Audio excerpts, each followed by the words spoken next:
Hello everyone. Today I want to talk about pens, pen and ink, as a way of kind of going the next step beyond just using pencils or graphite. And I want to talk about pens from just a little bit of background information about how to choose a pen, think about a pen, as well as different types of pens and some techniques as far as actually drawing with them. So for the most part I'm going to be talking about felt tip pens or other ink pens. This is a fairly cheap pen that is actually a lot of fun to draw with. It's just a little uniball, and it just makes nice dark lines. And even though you don't know when it's going to run out, they tend to last a long time, and you can use them to write notes as well as draw. And they're great to just kind of keep in your pocket or keep with your notepad or drawing pad, and just be able to draw with them. The downside to them is the black ink itself tends to be a little on the gray side, and to really get in there deep, you might find yourself actually going over, almost like a pencil. You'll kind of go over the same mark to get it darker and darker. But they can be a lot of fun, and they're really cheap and just easy to come by. So a little uniball pen, you can buy a pack of them. That is a pretty good way to start. Also, something kind of a thread here that I'm going to be bringing up is that I'm going to look for inks that are water soluble, because later on I might want to add a little bit of water to them to blend them, and so these uniballs are water soluble, or at least the ones that I have, so they're good for that as well. A step up is to look at getting artist pens. Like here is a line from Prismacolor, and usually you buy these in a pack, but you can't buy them individually, and they're going to be differentiated by their widths. So like this is a 1 or 0.01, so it's a very fine width. So it's going to give you a small line, and it's good for little details or initial sketching if you're going to go all ink without any pencil to start with. It also, because of its fine line, I think it also, you run into something very similar to the cheap pen, in that your marks going down will be a little on the gray side, and you may end up kind of going back over them. But again, with a set of these, you're going to be looking at something like a fine one, like this 01. We've got another one here's 05. So it's wider and goes down darker because it's putting just more ink onto the page right away. So good for adding some shading, wider lines. Here's an 08, so this is going to be even bigger, so almost getting into marker territory.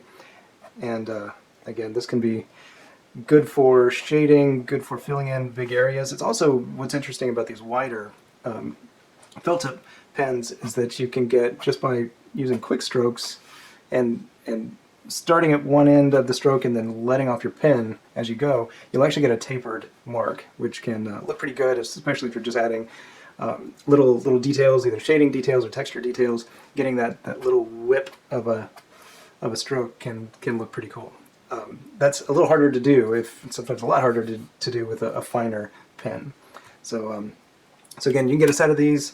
They're certainly more expensive than a business kind of pen, but you get just more quality out of them for sure. These are also great for just being portable, going along with your sketchbook and doing whatever you want with them. The next step up, pen-wise, would be something like this repeatograph.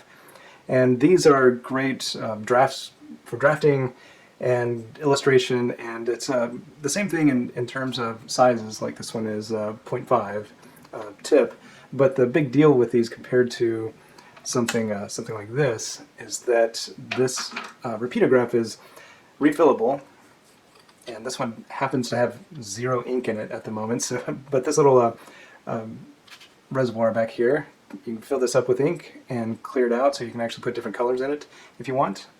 And all this area here in the tip of it can be cleaned out. There's just a few extra parts in here, so again, you can refill them, you can change their color, all kinds of stuff.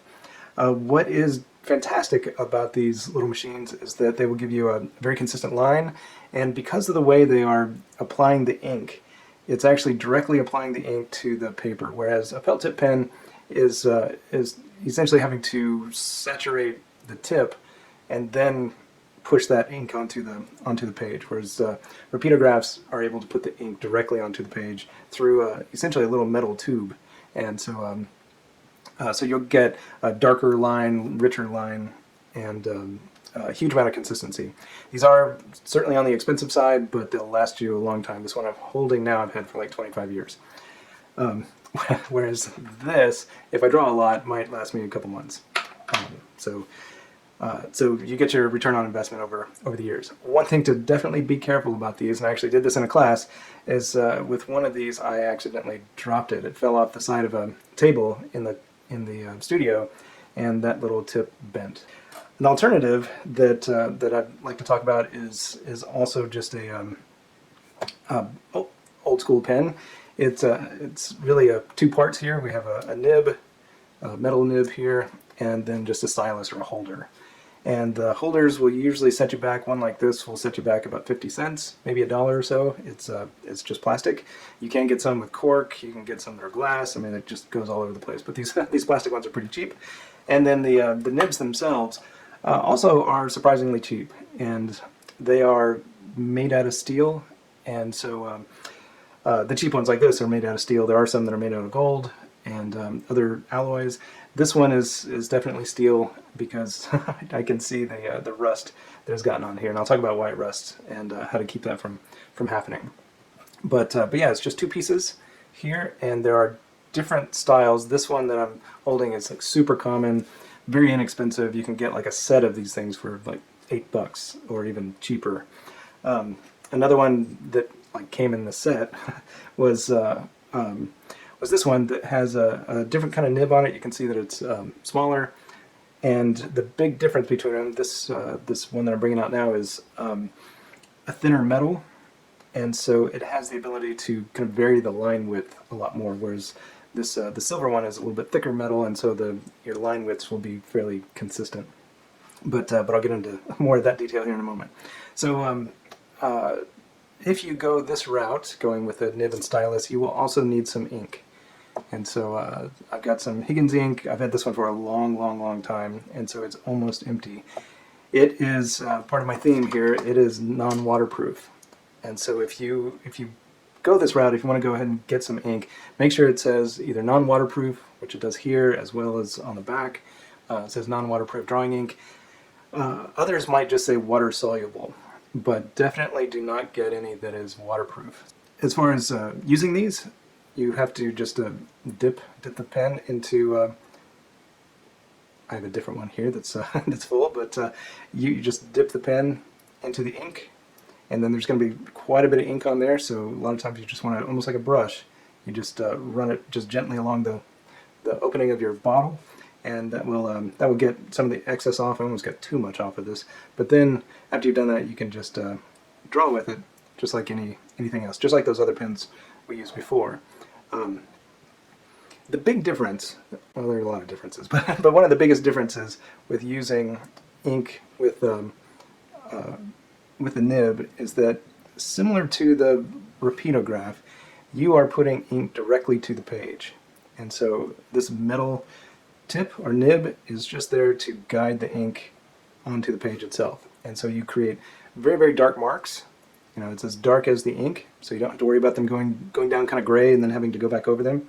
And in a lot of cases, depending on the paper that you're using, you'll actually see the ink pool up on the top of the paper. So you'll have to make sure that you let it dry completely before you put an arm over it, rub your finger across it or close it up or anything else. So you want to let it sit out and dry, or blow on it, or anything like that. If you've ever used a fountain pen, it's the same technology, and with fountain pens, you have to let the ink dry for a moment before you turn the page. You get a very consistent feel to them. There's a springiness to them that you don't get with a regular pen, and it can feel really good. There's also a little bit of feedback that you get from the paper. So if your paper has a decent amount of tooth, somewhat just barely rough, you'll actually feel that coming back to your hand. The way these work is fairly simple. There's if you look at them close, I'm not gonna try to deal with that with this. So I just kind of sketched a couple of nibs here. So when the nib is just sitting there, it looks something like this. Yeah, I could have done that a little better. And then we got a line or a split down the middle of it, and then a hole, or a round hole, which is actually a reservoir. So I'm going to fill that in. So if you get a lot of ink on your in your nibs, you dip that in there and you don't even worry about wiping it, you'll actually fill this little reservoir up with ink. And I have it like that now, so you can't see through that hole. So there's ink in there. So when you go to press down and actually make a mark, what's happening, this is going to be highly exaggerated, is that line down the middle, or that splits open and allows the ink to go out onto the page.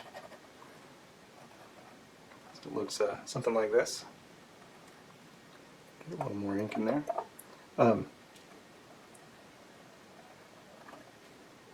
So again, this is highly exaggerated. But when it splits, this allows the ink to flow. Because of the way it's actually manually or mechanically splitting like that, you can change your pressure on it. So if you put just a little bit of pressure, you'll get a fine line. If you press down a little harder, you'll get a thicker line. And then if you do that in the same stroke, so if I start out a little thin and then press down, go thin again, press down, you can actually vary the width of your line. And that's hard to do with any other kind of pen, normal pen. So usually we'd look for some kind of tip that is chiseled or flattened or something like that with a regular disposable pen. But with this, we can just even change our angle a little bit, almost like a little bit of a brush. And we can vary the width of our marks. When you do that, when you press down pretty hard, you are going to put a lot of ink onto the page. So this is another one of those times where you know that this is going to take a little while to dry. So don't go crazy with just wiping your hand across it. So like this little shape that I just made, actually I pressed down pretty hard, so I'm just going to show you what it does. So yeah, there's a lot of ink there. So I want to, and it's water soluble, so it'll clean up pretty easy. But I really want that to dry before doing that. When using a pen like this, I do recommend going in the direction of your handedness. So I am right-handed, so I'm going to start in the left area and then move towards the right. That way I'm always drawing away from where I've drawn before. If I find myself moving around a lot, then I'll just want to make sure that things are drying. Things to know, to be careful about these, is that you do have to keep them up, kind of like a brush. So after you've done using them, go ahead and pull the nib out and wash it with some water.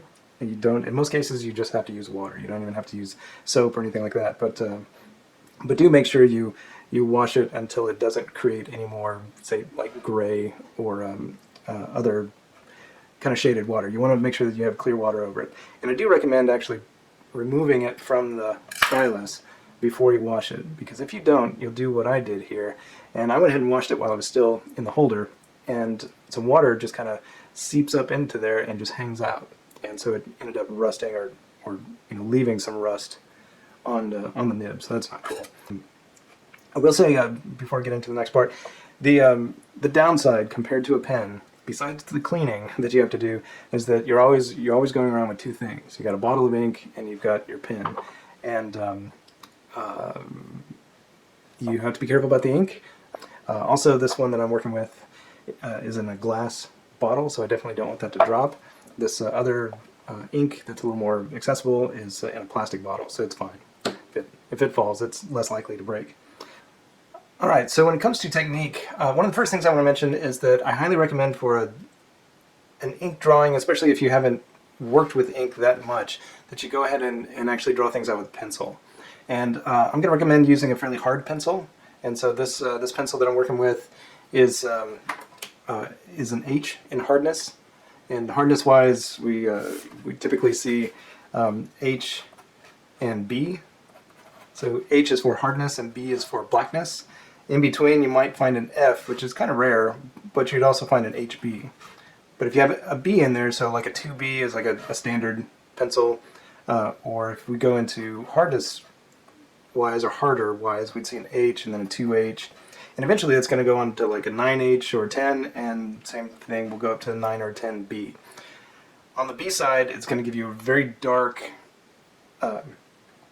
mark, and it's probably going to be hard to erase. On the H side, you're going to get a lighter mark. It's going to be a little easier to erase, but I will say that the 2H and the H are kind of where I stop. I don't go any harder than that for my drawings, for my just kind of underdrawing, because one thing to be careful of is as you get harder and harder, it will make a light line, which is the point, but if you're not used to that, you may find yourself actually pressing down harder because you expect it to be darker, and what can happen there is you can actually start to indent the page itself, and we don't want that because we want to be able to erase these marks and never know that there was pencil there to begin with. And so I don't recommend going too hard with the graphite, because you'll find yourself possibly having issues on down the line, creating little ridges in your paper, essentially. So H or 2H is pretty good. You can use regular old pencil too. So if all you have is a bunch of school pencils and they're 2B, they'll certainly work, but just have a light touch with them. Try not to press down too hard. And there's a couple ways of approaching this. One is to just draw like you would any old pen or anything else, and you just kind of press down and just create a line. So again, no big deal, nothing new here. You're just creating some lines to work with. One of the things, especially if you're just getting used to working with ink, pen and ink, is that unlike pencil, where you can vary your pressure in order to change the value, with pen you can't do that. It's always just going to be dark ink. It's going to be black in this case. It could be brown or some other color, but it's going to be black. And so in order to get different values, what we look for in a regular pen and ink drawing like I'm doing here is to actually create a little bit of space in the line. We can also do line variation or variable width, but I'm going to talk about space first. And so let's say if this left side of the tree is going to be kind of where the sun is hitting, it's going to be the light side. Instead of just drawing a long continuous line, I'm just going to draw a bit of the line and kind of change the direction of the line a little bit, and just have a nice soft touch, but not actually create a continuous line. I'm going to pick up the tip of my pen and let it create a little bit of openings in there. Let some of that paper through in the line, and what you'll be able to see there. And one of the things that kind of comes to life in a pen and ink drawing is that little bit of space that you put in the line creates some texture. It creates some lightness. It just makes the line more expressive, a little more interesting than just it being continuous. Now again, if we think of the left being the light side and the right being the dark side, if I do keep in a continuous line, or at least longer lines and then little breaks, I can make this right side feel a little darker. Also, I can put in lines closer to each other, which will fill in more of the page and actually make it darker. So we can do a mix of continuous lines and broken lines. But again, these broken lines can be really interesting, and I'll actually do this several different times just so we can see the difference. And another nice thing about doing a little more broken lines is even after you reload your pen, I've got a lot of ink on here, and there's even you might be able to see it underneath. There's quite a bit of ink just hanging out there. If I'm quick with it, I can just put it down without it making a really big mark. I do have to be careful. I mean, there's a lot of ink under there. So if I'm not careful, if I like hit my hand hard onto the page or something like that, I may actually drop a big old load of ink right in one spot. So if you're unsure, if you're a little worried that something like that may happen, then you can just wipe the nib on the mouth of the bottle and get that extra out of there. But one of the nice things about having quite a bit of ink in there is that I'll be able to draw longer without having to dip back in and reload. Now I'm adding a couple extra little techniques in here that I'm going to put some names to here in a moment. But for now, I'm just doing a broken line and more of a solid line kind of next to each other, just to create some texture and to change essentially the value of the line. So the more broken it is, the lighter it's going to be. The more continuous it is, the darker it's going to be. And yeah, so I could draw on this all day because I like to draw trees like this, but yeah, we get the point. All right, so let's give some names to some of these shading techniques. So we know we can draw broken lines, and let's just draw one long broken line here. So just lifting up as opposed to doing that. Although I'm a little low on ink there, so let's try that again. So our continuous line is going to look like that. All right. So we have different methods for creating shading, essentially. And so first one I want to mention is hatching. And hatching is essentially parallel lines. So we can do like a vertical hatching, something like that. We can do a horizontal hatching, like that. Or we can do a diagonal hatching, which would be something like this. The closer the lines are together to each other, the darker the fill is going to be, so the darker the value. So we can get those in pretty close to each other, make it feel a little darker. I'm right-handed, and so it actually feels pretty comfortable to hatch in this direction. It's kind of up from the lower left to the upper right, or upper right to the lower left, whichever direction. It still feels good. If you are if you want to do it the other direction, you probably have to just work on your technique a little bit to be as fast and parallel to each other. Our next one is cross-hatching. And so with cross-hatching, it's essentially like hatching, so we can still go vertical, but then we can put the horizontal right on top of it and create a grid or a weave. And this can be at a diagonal as well. Like that. And just like before, we can put the lines close, or the hatch marks close to each other to get some more density, get it a little darker. And then you can get it even darker by crossing it. I'm doing all this fairly slow, and so there's my marks are not all that elegant, but when you're actually getting into a drawing pretty deep, you'll find yourself being able to work pretty fast, and then if we're going to cross that, we can cross that pretty fast. So it's actually a weird thing. When you're demoing it, it's a slow process, but when you're drawing, it's actually quite fast. Cross contour is very similar, of course, to cross hatching, but the big difference is that we can follow the contour of the shape, and so that might look for a rounded shape. It may look something like that. And to cross it, we would do that. So like I have a spherical shape up here, circle. I could do just a little bit of broken line, especially at where I think the light is going to be. So very similar to what I talked about with the tree. And then a little more solid as it gets on the shadow side of it. And then to create the shading, we can use hatching technique, cross hatching, or cross contour. So if we're going to do cross contour, we might go in and just make sure that we actually see the contour of the object, that spherical, these curves to show that it's a sphere, and then to make this darker, the shading darker, we're going to do a cross contour, which will just be to cross it going the other way. So it creates a little weave. An alternative to this, or something very similar, I suppose, is to do it where the crossing is a little more fluid, and so it still creates a weave, but there's less of a grid to it.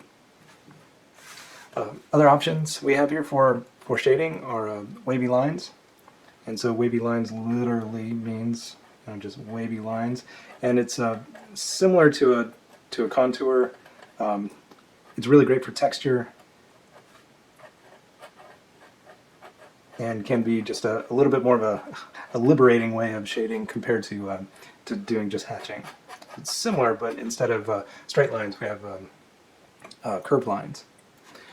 Another way to approach shading is through a scribble, and so instead of lifting off, we're just going to keep the pen on the paper and do our shading just like this. And so just by overlapping the same area again, you can darken. And by just having just a little bit of a scribble in one area or another, you can have a lighter shade. So this can be a lot of fun, and it's fairly expressive. So if you're doing an object or maybe a portrait or something like that, you can actually put in a little bit of meaning or just an extra feel for how we should respond to the drawing by using these scribbles.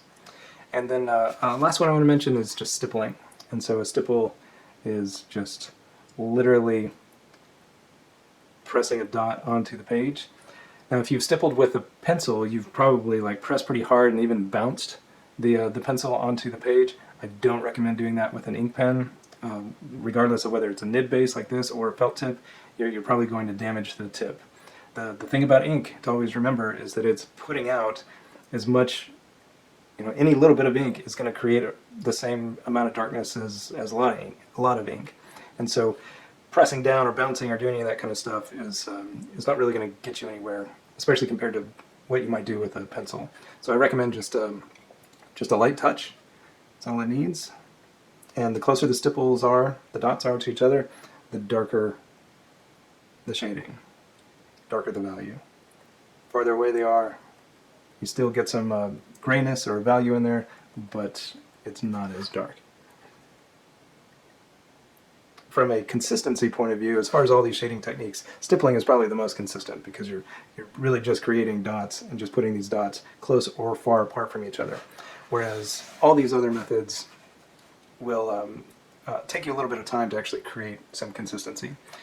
You can mix these methods in the same drawing for sure, but I would consider being somewhat consistent with it, or at least if you're going to use multiple methods, get some that fit together well. So like in my tree, I've got some wavy lines as well as some hatching, and so I think that works well. If I were to try to put in some stippling, maybe if that's what the texture really wanted, but probably not.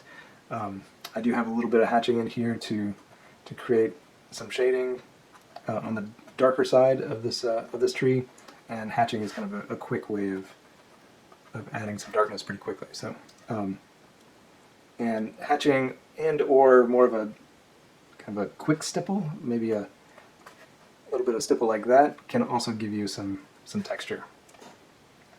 All right. Other things to think about as you're technique-wise, as you're working with pen and ink and designing a drawing, kind of working things out, is the direction of your hatching or scribbling or wavy lines. So again, I've mentioned that I tend to go this direction because it's very natural to me. And as you start to work out your own technique and the direction you like to go, you'll find that you can start to draw very fast. Another thing, not only with the direction, but also is the length of a mark. And so if we want to draw, just like I was talking about, whether it's a continuous line or not, you might think about your hatching or your other, just the way you are working with your shading to work with either long marks or short marks, like I was doing here. So the direction, as well as the length of the mark, will help kind of create the style of your particular drawing. Another example, I've just done a quick sketch of a window with a curtain, just kind of barely covering the window. One of the things that I want to do here is just kind of quickly, got a lot of ink on my nib there, so I'm going to carefully, just giving it kind of a light touch so I don't lay down too much ink. I'm going to carefully do this frame. And I've got some little dividers, some muttons and mullions. As I draw these, I can do either continuous lines and just be really deliberate about it, like that, or can just do some quick strokes from the top and then from the bottom and just kind of get them in there. And one thing about doing things with the quick strokes from the top to the bottom, it takes some practice. So like the first one I didn't turn out very good, but the second one looks better. And if I were to just kind of work this a little bit, be a little warmer, I could draw these a lot faster. But consider the quality and the expressiveness of your mark. For the curtain part of it, I do have some lines in here that I'd like to kind of map out. That'll show me where some of these wrinkles are going to be.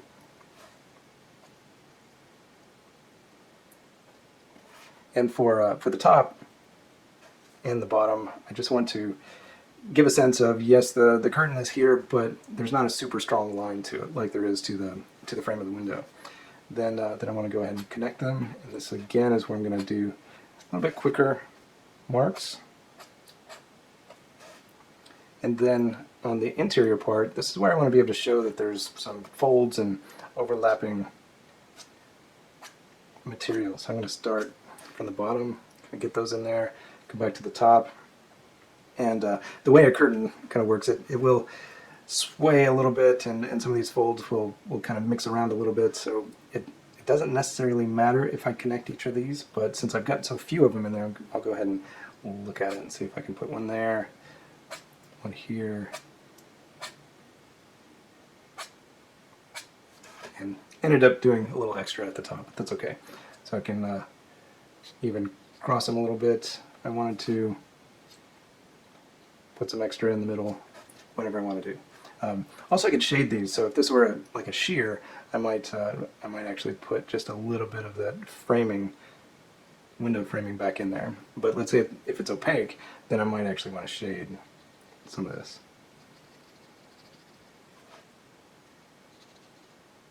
And again, doing this with a fairly light touch, because I don't want the shading to overwhelm. So I'm just doing really small, light marks. It's still perfectly black. It's not coming out gray or anything like that, but the lines are very fine. So I'm just using the very tip of that pen. Other things to know is that as you are working with your with a pen like this, as you're working, when you first start, it'll be really smooth. Excuse me. It'll be really smooth, and it'll just glide all over the page, and it's just a wonderful thing. It's the way the pen feels compared to a felt tip pen or anything like that can be just really amazing.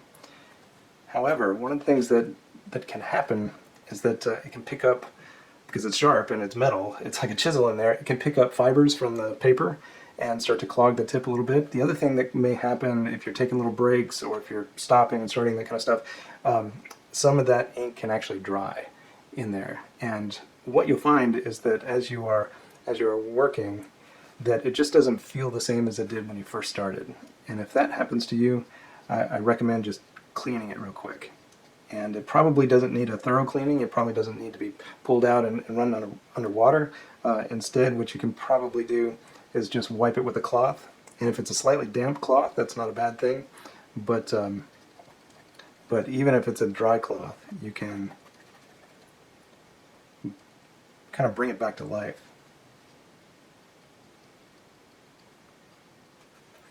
So I've just got a paper towel here.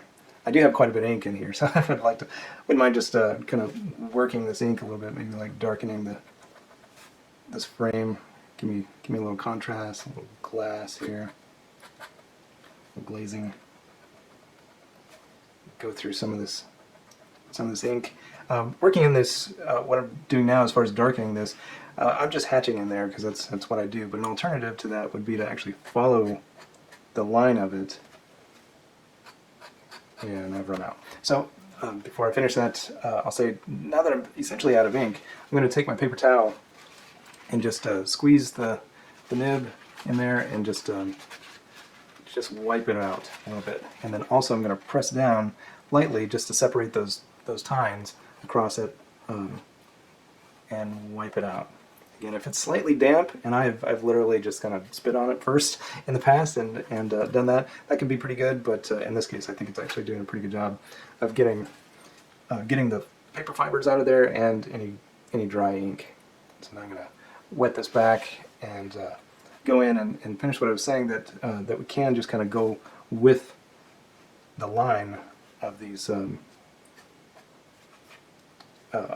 frames, this part of the frame of the window, and that will just give you a different look as opposed to what I started with, which was just a general hatching. So also considering that I've done some hatching in the curtain itself by just going with a vertical hatch, a little bit of wavy line in there, but following the length of the object, it'll give me a little bit different look than what I have in the curtain itself. Then the last, really last piece of this is after you're finished with your drawing and draw. Two things. One is to be careful with pen and ink in that you can overwork something. So every one of the marks you make is pretty expressive. Every line tells you something about the object that you're drawing or just the shapes that you're creating. And so it doesn't take that much. And if you start to get some shading in there, some texture, some other stuff, it can be a lot of fun, but you can also overwork it. And it gets to the point where the marks don't necessarily mean anything, and it just gets muddy. And that's a really that's a really tough part. So as you're doing something, especially like as I'm doing this curtain thing, I'm already looking at it thinking, I've probably overdone it. So I'm gonna wait. I still have pencil marks in there and that kind of stuff, and so I really want to wait before I draw any more and actually just see what this looks like without the pencil, because the pencil can kind of throw you off a little bit, especially after you don't really need it anymore. So so I'm gonna blow on my window a little bit and maybe press this down on it. Yeah, it looks good. So the very last part is what I think is one of the most exciting, which is taking an eraser, and I'm just using this white eraser. It's really great for just removing pencil and without tearing out the paper. And so I'm just going to erase the pencil from my little window, and this will give me a better feel for what I'm really looking at. And it's really amazing when that pencil goes away, because you really get to see what your drawing looks like, and even things that you may not have liked as a pencil drawing suddenly just look so much better when you get to see them as a true pen and ink. I'm not sure about my tree here, so I'm going to press. Yeah, looks good. So I'm going to erase my pencil marks in the areas that I've already put the pen down, and it's so much cooler than with the pencil marks back there. So this can be a kind of a revelation when you get rid of the pencil, and I also recommend removing the pencil before you think you're finished. So once you have all your shapes down and you feel pretty comfortable about it, go ahead and erase the pencil and then go back to the drawing and finish it. Don't let the pencil sit there for the entire drawing, because I think what you'll run into is you'll just find yourself kind of overworking some areas.